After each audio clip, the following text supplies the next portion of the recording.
So, the MCU's Fantastic Four is finally ramping up its production, with Joseph Quinn as Johnny Storm, Vanessa Kirby as Sue Storm, Ebon-Moss-Bachrach as Ben Grimm, and Pedro Pascal as Reed Richards. After, ironically, 4 attempts at movies, with one of them not even being officially released, and Marvel trying to sideline them for years because of company politics, the Fantastic Four is a team that's desperate for some spotlight and cultural goodwill, which is a shame because they're the team that single-handedly created a new era for Marvel Comics and deserve their flowers for that. The MCU's way of handling things can definitely be hit or miss for me. I'm no stranger to being critical of their strategy overall and their approach to making movies, but based on what little we've seen so far, I think that there's a chance that this movie might be the project that can skyrocket these characters back into popularity. And so here's 10 things I want to see from the MCU's Fantastic Four. I was gonna do 4 things, but I feel like that'd be a really short video.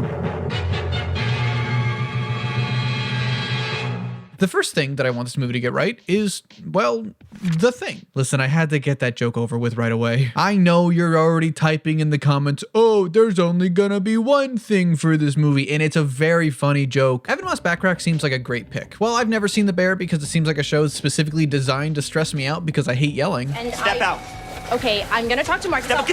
Dear friend, please take some time away from this kitchen. I've heard he's great in it, and I'm really excited to see what he brings to the role of Ben Grimm. I actually think Ben Grimm is the most important character to get right in this movie, not just because he's my personal favorite member of the team, but also because I think he's really the core of what makes the Fantastic Four so special. His humor and his dynamic with other characters, as well as his journey of self-acceptance and turning the tragedy of his mutation into something that he loves about himself, but also how he's the everyman of the team. Where Reed and Sue are these genius scientists and Johnny is the superstar celebrity, Ben is the blue-collar working man who represents the very best these stories and the Marvel Universe as a whole has to offer. I mean, the dude is literally just Jack Kirby covered in rocks. If you fuck him up, that'd just be disrespectful at that point. Ben Grimm is one of Marvel's most prominent Jewish characters. It's a huge part of his identity, and I'm so glad they cast a Jewish actor in the role. The MCU hasn't had the best history with adapting characters' Jewishness, even for ones where it's integral to their story like Moon Knight. And so with someone like Ben Grimm, I really hope they don't try to minimize such an important part of his character. 2015's Fant4stic had the genius decision of making the Thing's famous "It's clobberin' time" the result of his older brother, who would say his silly and fun catchphrase right before physically abusing him. Jesus Christ, what an insane movie. They'll probably make the Thing a fully CGI character, sort of like how Korg looks in the Thor movies, except give him a spray tan. But I really did love the fully practical makeup of Michael Chiklis in the 2005 movies. It added so much charm to that movie with that campy style. It kind of feels like the 1990s Ninja Turtle costumes, and I really like that. It's like there aren't even any bears in it. It's about a kitchen. Now, Natasha Lyonne was also cast in this movie, but we're not sure who she's going to be playing just yet. Realistically, I'm going to venture a guess and say she's going to be playing Alicia Masters, Ben's wife, who's a great character and I love their relationship. But there's a small part of me that really hopes she's going to be voicing H.E.R.B.I.E. Thursday, what a concept. The next thing I want this movie to get right is Johnny Storm. I know there are a lot of people who don't love Joseph Quinn being cast as Human Torch. Me, I don't have any strong opinions about it. I'm open to the idea, and I think he could bring something really interesting to it. I think he's actually a really talented actor, and it's nice we're seeing him sort of shed the Eddie Munson shadow with movies like Quiet Place and Gladiator, and it'll honestly just take one picture of him flaming on to convince everybody. I mean, the dude made like a whole demographic of people go fucking insane for him. Worst case scenario, he gets people to buy tickets. And with Johnny finally sharing a cinematic universe with Peter Parker, it'd be great to see the friendship between Human Torch and Spider-Man on screen for the first time. I mean, the dude's kind of in need of some new friends now, let's be real. They first met in literally the first ever Amazing Spider-Man comic, with the two starting out as sort of rivals before eventually growing into incredibly close friends. To the point where when Johnny died in Jonathan Hickman and Steve Epting's 2009 run, there's this great moment of Peter talking to Franklin Richards and the two of them bonding over losing their uncles. It's a relationship that's character defining, and so finally seeing something like that on the big screen would be really exciting. Genuinely, you have no idea how freeing it is now that I've broken out of being a Spider-Man channel. Like at this point, it feels like character regression every time I bring him up. Joseph Quinn and Tom Holland are only 2 years apart, but Tom is perpetually babyface, so it's a little difficult to picture the two of them on screen together. But maybe there could be a sort of older, younger brother type of relationship. I grew up playing the Ultimate Spider-Man game, and one of the first missions introduces you to their relationship with you having to race each other. And I honestly think that that was a landmark moment for me in my love, not just for Spider-Man, but for the Marvel Universe as a whole. God, I feel like the soundtrack for the game is just seared into my brain. If only I had a pair of wireless noise canceling earbuds so I could listen to it. Oh, hey, look at that. This video is brought to you by RayCon. RayCon's wireless earbuds are known for their sound quality that rivals the big audio brands, but at a fraction of the price. And with their new upgraded everyday earbuds, they're even better. I know everybody's just listening to this video in the background while they do something else, and there's nothing wrong with that, but at the very least, do it with good audio quality. That's the bare minimum. Like the previous model, these earbuds have tap functionality for play pause and your voice assistant, customizable sound profiles and an awareness mode, but now the newest model has multi-point connectivity activity, IP66 sweat resistance, and active noise cancellation. I really like this purple color. They stand out from your normal black or your white, but they have a variety of different colors, including protective cases, so you can customize it even more. Active noise cancellation is perfect for when I'm in a public place and I get overstimulated, like in restaurants and stores, and so I can't go anywhere without my RayCons. Click the link in the description box below or go to buyraycon.com/TroyalBoyo to get 15% off your RayCon purchase plus free shipping. Thanks to RayCon for sponsoring this video, and thanks to my patrons who are able to get all my videos early and ad-free for just $1 a month. The next thing that I want to see is for Sue Storm to get some love. Vanessa Kirby is such great casting for Sue. I think she's really good in the Mission Impossible movies, and I'm really excited to see what she brings to the role. Sue Storm is a character that kind of gets ignored in a lot of the conversation when it comes to the Fantastic Four. Because Johnny, Ben, and Reed are such prominent characters and have much flashier power sets, within the discourse I always see her sort of fall into the background, and that's kind of a shame. I mean, the old movies mainly just used her as a naked woman and eye candy. Why did she have so many naked scenes? This is a movie for kids. But she's more than just the girl on the team. Sue is like the glue that holds everything together. She balances Reed's logical approach with her empathy and her emotional intelligence, and that dynamic is crucial for when the team deals with internal drama or moral dilemmas. She brings out the best not only in Reed, but in everybody. I really like how Sue's powers are inherently defensive with invisibility and force field. In the same way as Wonder Woman's lasso and Captain America's shield, I really like when superheroes are founded more on defense and empathy instead of outright action and violence and punching people. There could maybe be this interesting arc for her where she has to step up and use those abilities more in a more assertive and offensive way. The next thing I want from this movie is for them to nail Reed Richards. Finally, after years of casting rumors with a new top pick seemingly every single day from leakers with zero credibility that drove me fucking crazy, we finally landed on Pedro Pascal as Mr. Fantastic. I think I'm in the minority when I say this, but I actually really like this casting. He might be my favorite of what they've announced so far. I definitely understand people who think he's the popular it boy and would have preferred someone more unknown, but none of the other rumors were of unknown actors, and we've seen lately that the MCU doesn't create movie stars like it used to. And just like with Joseph Quinn, I think it is better for these movies to be marketed by their cast and not the other way around. We know Pedro is a great actor from things like Game of Thrones and Last of Us, but we've never really seen him play a character quite like Reed Richards. But that really excites me. Most fan casts are just, oh, he played a nerd in something else, he should play Reed Richards, when there's obviously so much more to it into the casting process. And so I'm personally really excited to see what he brings to the role. Also, cast Miles Teller as the Maker. I know you want to do it, Marvel, so just do it. As for what I want from his character, I honestly thought Ioan Gruffudd was great in the 2005 movies, but I want to lean a little bit further into the complex nature of his character. His stories are at their best when they deal with the moral dilemmas of these grand, universe-level threats and the ethical implications that comes with those kind of decisions as the smartest man alive. And I would love to explore the consequences of his actions through stories like the Council of Reeds and introduce the MCU main universe's version of the Illuminati and how that group pulls at the threads of everything the superhero community works for. I've been seeing lately this narrative that Reed Richards is just an asshole or a downright terrible person, which I think is kind of an oversimplification. He has definitely made a lot of mistakes, like neglecting his family due to his work and his role with the incursions, but I think he's always best when portrayed as someone with genuinely good intentions, and despite some of his actions, has a deep and genuine love for the science of discovery and for the rest of his family. Coming off of that, the next thing I want this movie to get right is their family dynamic. The Fantastic Four are nicknamed Marvel's first family, and there's a reason for that. When Stan Lee and Jack Kirby created the team, the main priority to stick out from other comic books at the time was to focus on the personal lives of these superheroes, to see the day-to-day and the drama not just from the villain of the week, but also from their interpersonal relationship as a family. While there were other characters that had existed prior, like Captain America and the original Human Torch, it was the Fantastic Four that really kickstarted this new era for Marvel Comics and set the precedent for their stories moving forward, which led to even more like Spider-Man and the X-Men. And so I want to really hammer home that the Fantastic Four isn't some government strike force tasked with defending the world, but at their core, they're a family of scientists and everything that comes with that. I wanted to genuinely feel like these people actually love each other. I want to see Sue and Johnny actually act like brother and sister. I want to see Reed and Sue's romantic chemistry together, but I also want to see those relationships get tested a little bit. Listen, Sue, I get it. We've all seen the MCU's Namor. It makes more sense now. Hell, maybe even bring in the kids, Franklin and Valeria, and make them main characters. Some people might want to save them for later and see the kids grow up, but I'm kind of sick of having to wait for everything. I'm sick of origin stories and Spider-Man being in high school and Superman having to earn the right to smile. Just give me the stuff I like. Give me the stuff from the comics, the reasons that I like these characters. Who knows how much longer the MCU is going to be around anyway. I don't want to have to wait 10 years for these kids to age in real time. That's crazy. It could be really fun to tie Franklin into what they end up doing with the X-Men. For years, Franklin Richards was categorized as a mutant, one of the most powerful in the Marvel Universe, and was part of X-Men teams like Generation X. It was something that was retconned a few years ago and kind of derailed a lot of Jonathan Hickman's X-Men plans, and so this could be a good chance to try that again and recategorize him as the Omega level being that he should be. The next thing that I want to see is good costumes. Now, the MCU has kind of a reputation for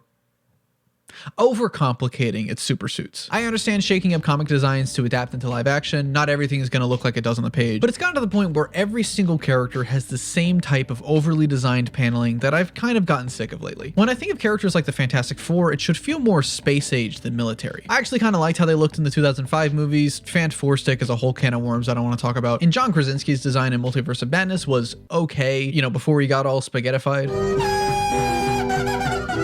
But it very much still had that MCU feel with the lines and the paneling, when I'd prefer something a little bit simpler and more streamlined. In that picture we got, I actually really liked how they looked there. I doubt that's going to be the actual designs. This seems more like concept art than anything else, but a similar cozy vibe might be really fun and stand out from other MCU designs. But honestly, I'll probably be happy if they give the thing some fucking pants this time. Seriously, I don't feel right looking at this. One thing that I'm really excited for this movie is the world we're being thrown into. Based on the reveal picture, we can see that this movie is likely going to be set in the 1960s, based on the sort of retro feel, which I love, but also Ben reading this Time magazine cover from 1963. That might have been officially confirmed, actually, I don't know. And it'll likely end with the team getting lost in the negative zone or something before popping up in the modern day, somehow turning this little joke about the Beatles, Fantastic Four, didn't you guys chart in the 60s? into actual canon, even though, let's be real, it didn't really even make sense as a Beatles joke, so I'm kind of glad. I've been pushing for the Fantastic Four to be the next out-of-time characters now that Steve Rogers is out as Captain America. I'm a sucker for period pieces, specifically superhero period pieces, and having it in that setting could be such a great way to shake things up and make this movie feel different from the rest of the MCU. And on top of that, it sets the movie in the same space age era that the characters were created in. And this could be a really interesting commentary about the cultural reasons that they were made. Grant Morrison's book Super Gods talks about how the Fantastic Four were created specifically to tap into that 1960s optimism of space exploration. Whereas most other comic books at the time capitalized on people's fear of the unknown, Lee and Kirby embraced it. But there's a part of me that thinks that this movie won't just be set in the 1960s version of the MCU's Earth 19999, because fuck you, Feige, I'm not calling it 616, but instead be part of a parallel universe. Not only could that clean up the timeline and explain why nobody's really mentioned these characters up until now, but also it would explain some of the other casting news we've gotten. Because since the main four have been cast, we've also learned that Ralph Ineson's going to be voicing Galactus, and Julia Garner is going to be playing the Silver Surfer. I really hope that these characters don't end up overcrowding the movie and the four are still given their time to shine, but they're such pivotal characters for the Fantastic Four and never got the spotlight they deserved. Lawrence Fishburne and Doug Jones were honestly really cool in the 2007 movie, but we don't talk about Galactus, Cloud. God, what is it with taking cool character designs and turning them into big floating space farts? Ralph Ineson is such a great pick. I can just picture his lines from Green Knight or The Witch coming from a being as massive as Galactus. And based on how the Eternals handled the size of the Celestials, I'm really excited to see the big boy Planet Eater finally get adapted with the right level of scale. And I really like Julia Garner as Silver Surfer, but I don't think she's going to be the main MCU version of that character. In the mainline comics, the Silver Surfer is an astronomer from the planet Zen-La named Norrin Rad, who became the Herald of Galactus in order to save his planet. And based on the casting info about Julia Garner's role, she's not playing Nora Rad or anything, congrats on her transition, but instead she's going to be playing Shala Bal, who is Norrin Rad's main love interest from the comics and the Empress of Zen-La. So this casting feels more like a what if more than anything else, and when we eventually meet Silver Surfer in the main MCU, it'll probably be the traditional Norrin Rad version, as we try to stop Galactus in the modern day and save the Earth from its doom.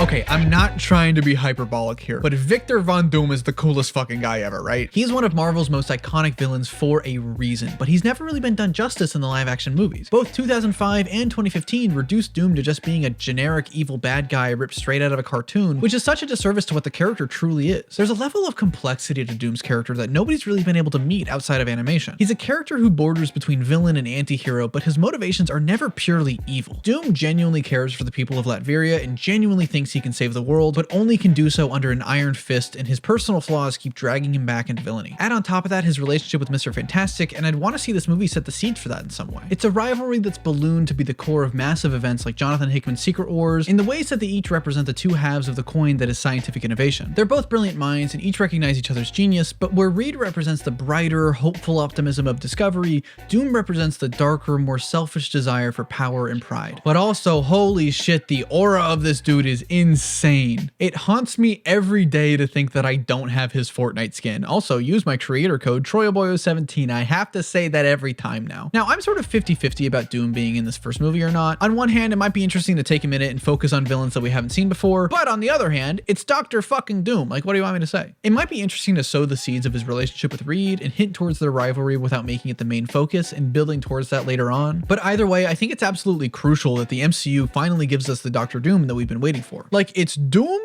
and it's Magneto. If they fumble either one of those, I'm sorry, I'm out of here. Right now, there's a lot of talk about this multiverse saga and what to do with Kang since so much was riding on this one character. Now, you could just recast them and that'd totally be fine, and that's probably what they'll do. But if I'm being honest, I never really liked Kang the Conqueror. Even in the comics, he's just never really been my guy. His stories were always super convoluted, and so it was always weird to me that they were putting such a heavy emphasis on him. And so, I have a solution. Avengers, the Doom Dynasty. Make Dr. Doom the main villain for a minute. Would it make any sense? Probably not, but I do not care. It's Dr. fucking Doom. And then it could be the gateway for Secret Wars to more closely follow Jonathan Hickman and Esad Ribick's 2015 event and make Reed and Doom's rivalry the emotional core of that movie, instead of whatever the hell kind of multiverse cameo fest they have planned now. The real question though, when Dr. Doom first shows up on screen, which MF Doom track do they play? My money's on Doomsday. But that kind of brings me to my last and most important thing that I want from this movie, and that's a new era for Marvel. When the Fantastic Four were created by Stan Lee and Jack Kirby in 1961, it sparked a whole new era for Marvel Comics. These characters, the first family, opened up the floodgates and created a whole new way of telling superhero stories that bled over to Spider-Man and the Hulk and the X-Men and even Superman and Batman, and redefined what makes the Marvel Universe so special. And call me crazy, but that's kind of what I'm hoping this movie's able to do. As of late, the MCU